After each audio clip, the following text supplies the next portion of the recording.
A single bento box, sitting under a heat lamp at 9 in the evening, marked down to 180 yen.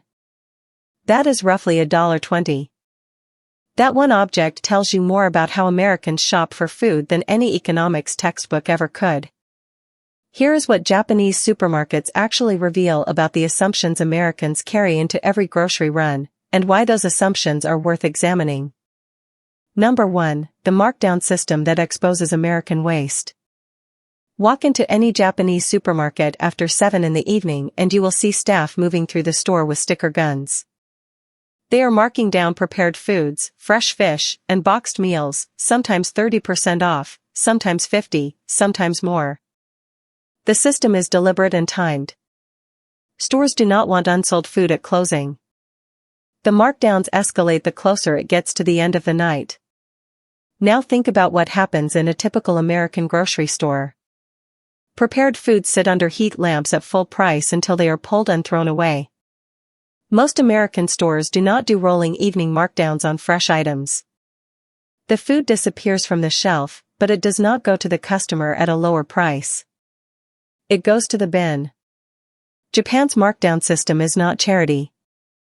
It is a business model built around zero waste and full sell-through. The fact that American stores rarely do this reveals something specific. American grocery pricing assumes the customer will pay full price or the item simply disappears. The Japanese model assumes the customer is worth keeping in the store right up until closing time. Number 2, individual packaging and what it says about portion size. In Japanese supermarkets, you will regularly see a single apple wrapped in a small net sleeve, placed in a tray, and priced individually. Not a bag of 6. Not a 3-pound sack. 1 apple. Same with strawberries sold in smaller punnets, fish cut to single meal portions, and tofu sold in sizes meant for 1 or 2 people. Americans tend to read this as expensive or impractical. But that reaction reveals the default American assumption: bigger is always better value. American grocery stores are structured around bulk buying, family-size packaging, and the idea that you should buy more than you need today because the per-unit price is lower. The Japanese single-portion model reflects something different. Smaller households, smaller refrigerators, and a cultural preference for buying fresh food more frequently rather than stockpiling. When Americans see one wrapped apple and think it looks wasteful or overpriced, what they are actually seeing is a different relationship with food storage. Japan is not wrong. America is not wrong. But the contrast makes the American bulk assumption visible in a way that is hard to unsee. Number 3, the fish counter and the freshness standard.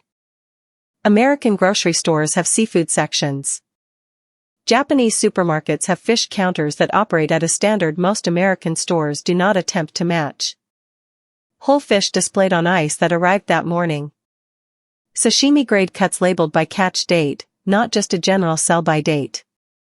Staff who will break down a fish to your specification while you wait. The American seafood section, by contrast, is almost always pre-packaged, often previously frozen, and labeled with a range of dates that tells you very little about when the fish was actually caught.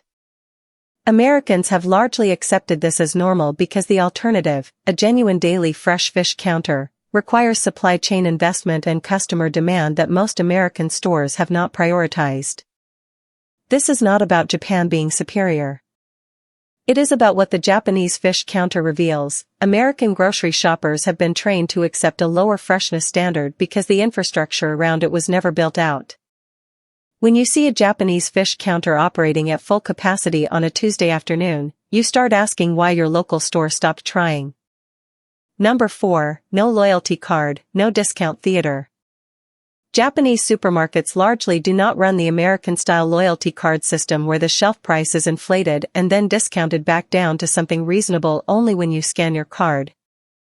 The price on the shelf in Japan is the price you pay. There is no membership required to access the actual market rate for a product.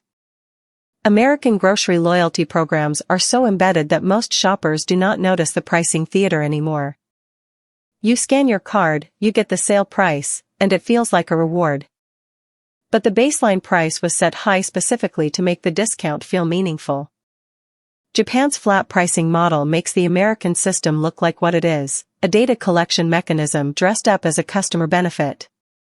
The next time you are standing in an American grocery store scanning your loyalty card to unlock a price that should have been the shelf price to begin with, remember the bento box under the heat lamp in Tokyo, already marked down, no card required, no data exchanged, just a store trying to sell its food before the night ends.